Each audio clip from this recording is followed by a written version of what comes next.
स्वागत है आप सभी का मेरे इस छोटे से चैनल पर, जहां हम बात करते हैं ऐसी मूवीज की कहानी के बारे में जो हिंदी में उपलब्ध नहीं है। तो आज हम बात करने वाले हैं साल 2014 में आई एक ड्रामा शॉर्ट मूवी लिया के बारे में, जिसकी कहानी आपको बेहद पसंद आएगी। कहानी की शुरुआत 16 साल के एक लड़की ली से होती है, जो अपने पिता के साथ एक बिजनेस ट्रिप पर आई थी। ली के पिता एक मल्टीनेशनल कंपनी के सीईओ है और आज उनको एक बहुत बड़ी डील मिलने वाली है। ली अपने पिता के पास जाकर देखते हैं तो उस डील को पाने के लिए वो किसी स्पीच की तैयारी कर रहे थे। ली कहती है, क्या मैं भी आपके साथ आपके कॉर्पोरेट मीटिंग में चल सकती हूँ? मैं वहाँ पर काफ़ी डिसिप्लिन से रहूँगी। लेकिन वो नहीं मानते और वो चाहते हैं कि ली अपने कमरे में ही रहे। इस पर ली कहती है कि नहीं, मैं अगर किसी ड्रग डीलर के साथ भाग जाऊंगी तो क्या आपको अच्छा लगेगा? ली के पिता कहते हैं कि ऐसा मजाक मत करो। जिसके बाद ली के पिता तैयार होते समय पूछते हैं, क्या मुझे अपनी टाई पहननी चाहिए? ली कहती है, आपको टाई पहनने की कोई ज़रूरत नहीं। फिर ली के पिता अपने डील के लिए वहाँ से निकल जाते हैं। उनके जाने के बाद ली के पास करने को कुछ नहीं था तो वो अपने पिता के कपड़े ठीक करने लग जाती है। फिर वो शावर लेने के बाद अपने पिता की बात ना मानकर होटल में ही घूमती फिरती है। वैसे तो उसके पिता ने उसे रूम से बाहर जाने के लिए मना किया था, लेकिन ली को पानी की बोतल चाहिए थी, इसलिए वो रूम से बाहर आई थी। और जब वो लिफ्ट से ऊपर जा रही थी तभी लिफ्ट के अंदर एक अधेड़ उम्र का सुंदर आदमी आता है, जो लिफ्ट के बटन्स दबाते समय गलती से ली को टच करता है। लेकिन ली तो मस्ती में अपनी बबलगम चबा रही थी और वो आदमी तो अपने फोन से नजर हटाकर ली के चार्मिंग लुक की तरफ ही देख रहा था। उसकी नज़र ली के चेहरे से हट नहीं रही थी और वो बार बार बस ली को ही देख रहा था। अब उस आदमी का फ्लोर आते ही वो लिफ्ट से बाहर चला जाता है और फिर लिफ्ट के बाहर से वो वापस से ली को देखने लगता है। अब ली वापस अपने रूम में आती है तो देखती है कि उसके पिता पहले से ही उनके रूम में थे। वो ली से पूछते हैं, तुम कहाँ गई थी? ली कहती है, वो सिर्फ पानी की बोतल लेने के लिए गई थी। मगर इस पर ली के पिता भड़क जाते हैं कि कम से कम तुम्हें मुझे बताना चाहिए था। मैंने तुम्हें रूम से बाहर निकलने के लिए मना किया था और ये भी कहा था कि तुम कहीं भी जाओगी तो मुझे बताकर जाना। अब ली ने अपनी गलती मान ली, जिससे उसके पिता का गुस्सा शांत होता है। वो ली को अपने पास बुलाकर उसे गले लगाते हैं और कहते हैं कि मुझे तुम्हारी बहुत चिंता रहती है और इसलिए हर समय मैं तुम्हें बोलता रहता हूँ, क्योंकि तुम्हारे अलावा मेरा इस दुनिया में कोई भी नहीं। अब ली भी इस बात को समझती है। फिर ली के पिता बताते हैं कि होटल मैनेजमेंट ने डिनर रखा है तो हम दोनों को तैयार होकर कॉर्पोरेट डिनर के लिए निकलना चाहिए, नहीं तो हमें देर हो जाएगी। वो कहते हैं, तुम चेंज कर लो।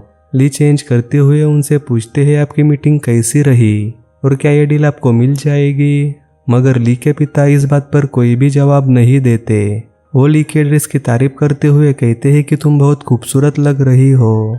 अब हम बस नीचे जाएंगे और उन लोगों से कॉन्ट्रैक्ट लेकर ही वापस आएंगे। फिर दोनों ही पार्टी में जाते हैं, जहां ली के पिता क्रिस्टिन से हाथ मिलाते हैं और कहते हैं, ये मेरी बेटी ली है। अब ली पहले से ही क्रिस्टिन से लिफ्ट में मिल चुकी थी। ली के पिता क्रिस्टिन से कुछ देर बात करना चाहते थे तो वहां से जाते समय ली अपने पिता से कहती है कि कॉन्ट्रैक्ट लेकर ही आना। अब उनके जाने के बाद ली डिनर पार्टी में दूसरे लोगों से मिलने लगी। वो देखती है कि परचेसिंग मैनेजर क्रिस्टिन से उसके पिता बातें कर रहे हैं। उनकी बातों से ऐसा लग रहा था कि उन दोनों के बीच कोई बहस हो रही है और यह सब ली को बड़ा अजीब लगता है। ली अपने पिता के पास आती है क्योंकि इस बातचीत में ली के पिता काफी निराश लग रहे थे। और जब ली अपने पिता से कहती है, क्या मैं आपकी कोई मदद कर सकती हूँ? तब ली के पिता गुस्से में कहते हैं, क्या तुम हमें वो कॉन्ट्रैक्ट दिला सकती हो? और अगर दिला सकती हो तो दिला दो। और बस इतना कहकर वो वहां से चले गए। अब इस तरह सबके सामने डांटने की वजह से ली रोने लगी और रोते रोते वो होटल के टेरेस पर पहुंच जाती है। उस टेरेस पर क्रिस्टिन पहले से ही मौजूद था, जो ली से कहता है, क्या तुम्हें ये शहर पसंद आया? ली अपने आंसू पूछते हुए कहती है, नहीं, मुझे ये कुछ खास पसंद नहीं आया। क्रिस्टिन सिगरेट पीते हुए ली के पास आता है और अपने गले से मफलर निकालकर ली के गले में पहनाता है। वो कहता है कि ठंड बहुत ज्यादा है, लेकिन ली इस बात पर कुछ नहीं कहती। क्रिस्टिन ली से पूछता है, तुम कहाँ रहती हो? ली बताती है, उसके पिता की ट्रेवलिंग की वजह से हम हर जगह रहते हैं, लेकिन शुरुआत में हम स्विट्जरलैंड में रहते थे। फिर हम मेरे पिता की जॉब की वजह से अलग अलग शहरों में रहने लगे। ज्यादातर समय मैंने न्यूजीलैंड में काटा है, जहाँ से मेरे पिता बिलोंग करते हैं। तभी क्रिस्टिन कहता है तुम हमेशा ट्रैवल करती हो तो तुम्हें कभी अकेलापन महसूस नहीं होता, जिस पर ली कहती है नहीं, ट्रैवलिंग की वजह से अलग अलग इंटरेस्टिंग लोगों से मिलते हैं इसलिए अकेलापन महसूस नहीं होता। क्रिस्टिन को ली का ये जवाब बहुत पसंद आता है। अब क्रिस्टिन ही वो आदमी था जो उसके पिता को वो डील दे सकता था, क्योंकि वही दूसरी कंपनी के साइड से परचेसिंग मैनेजर था जो उसके पिता को कॉन्ट्रैक्ट दे सकता था। ली क्रिस्टिन का मफलर निकालकर उसे वापस देती है और कहती है मुझे अब जाना होगा, मेरे पिता मुझे ढूंढ रहे होंगे, और बस इतना कहकर ली वहां से चली जाती है। अब नीचे कॉर्पोरेट मीटिंग चल रही थी जिसमें ली के पिता परचेसिंग मैनेजर से कहते हैं कि ये डील मुझे दे दो, वो एक बेहतरीन क्वालिटी की कारपेट कम कीमत में देने को भी तैयार है। तभी क्रिस्टिन ली के पिता से कहता है तुम्हें और कीमत कम करनी होगी तभी मैं ये डील तुम्हें दे सकता हूँ। ली के पिता एक एक्सप्लेनेशन देते हैं जिस पर क्रिस्टिन का ज्यादा ध्यान नहीं था, वो सिर्फ बार बार ली की तरफ ही देखता रहता है। लेकिन ली तो उस समय बैठे बैठे बस अपने हैंडबैग से खेल रही थी। वो मीटिंग में बैठे बहुत नर्वस होती है क्योंकि क्रिस्टिन उसकी बगल में ही बैठा हुआ था और क्रिस्टिन के इरादे कुछ ठीक नहीं लग रहे थे। वो अपने हाथों से ली को गलत तरीकों से टच करने लगा। ली को ये सब कुछ गलत लगा तो वो अपने पैर को हटाकर पानी पीते हुए क्रिस्टिन की तरफ देखती है। तभी ली के पिता उसे देखकर हल्का सा मुस्कुराते हैं, मगर ली को ये कुछ समझ में नहीं आता। कॉर्पोरेट मीटिंग के बाद ली अपने पिता के साथ होटल के बाहर आती है,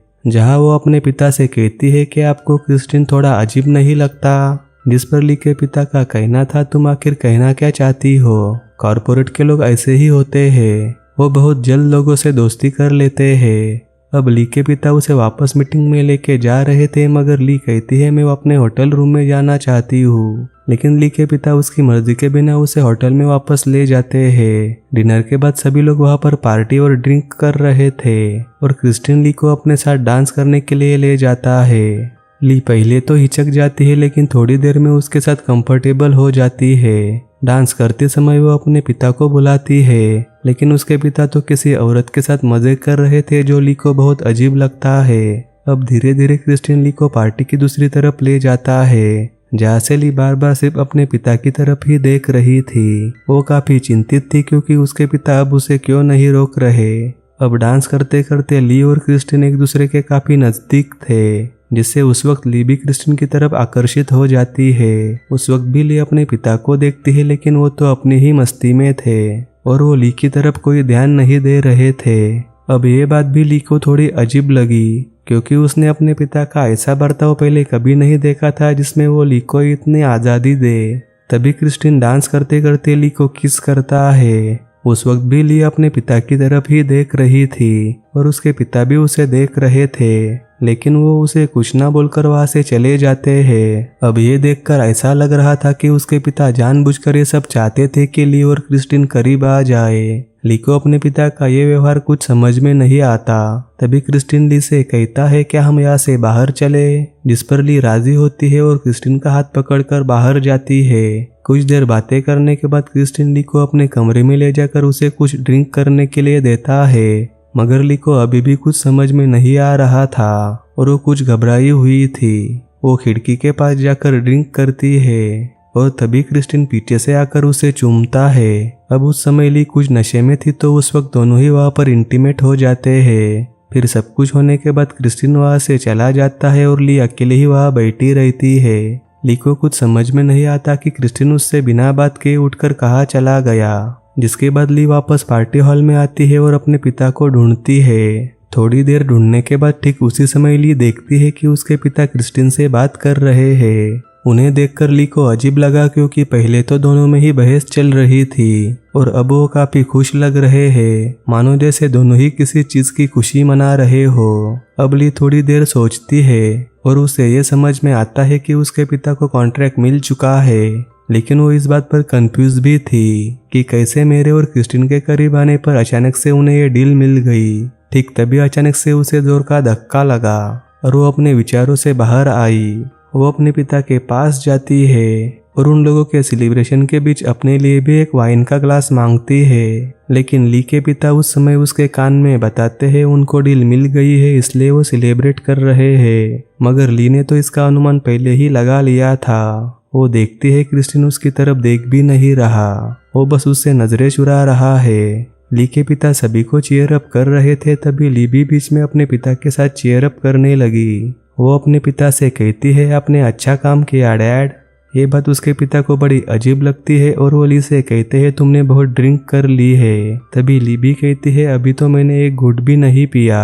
वो अपने पिता का हाथ झटक कर क्रिस्टिन के पास जाती है और सबके सामने ही उसे किस करती है। उसके पिता फौरन उसे क्रिस्टिन से अलग करते हैं और क्रिस्टिन तो बस खड़ा खड़ा ये सब देख रहा था। ली अपने पिता से हाथ छुड़वा कर वहां से बाहर जाती है और वहां से किसी टैक्सी के लिए हाथ हिलाती है कि तभी उसके पिता पीछे से दौड़ते हुए अपना कोट उसे पहनाते हैं। लेकिन ली तो उस समय बस रोए जा रही थी। ली को समझ आ गया था कि उसके पिता ने डील पाने के लिए उसका इस्तेमाल किया। उन्होंने जानबूझकर उसे इतनी आज़ादी दी ताकि ये सब हो सके। उन्होंने उसका इस्तेमाल किया और अब यहाँ पर अपनापन जता रहे हैं। साथ ही वो ये भी कह रहे हैं कि कल तक सब ठीक हो जाएगा। अब ली ने सोचा था कि क्रिस्टिन उसे पसंद करता है, लेकिन उसने भी उसका फायदा उठाया।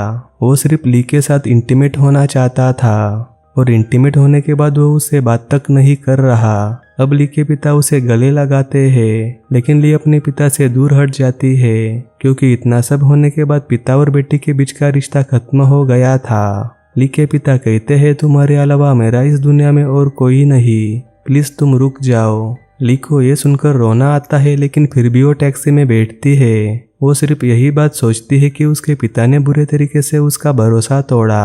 अब ली रोती हुए टैक्सी में बैठकर किसी अलग शहर के लिए निकल जाती है और इसी सीन पर यह कहानी यही खत्म होती है। तो कहानी थोड़ी भी पसंद आई हो तो आपसे निवेदन है कि आप इस चैनल को सब्सक्राइब जरूर कर देना। कहानी में अंत तक बने रहने के लिए आपका धन्यवाद।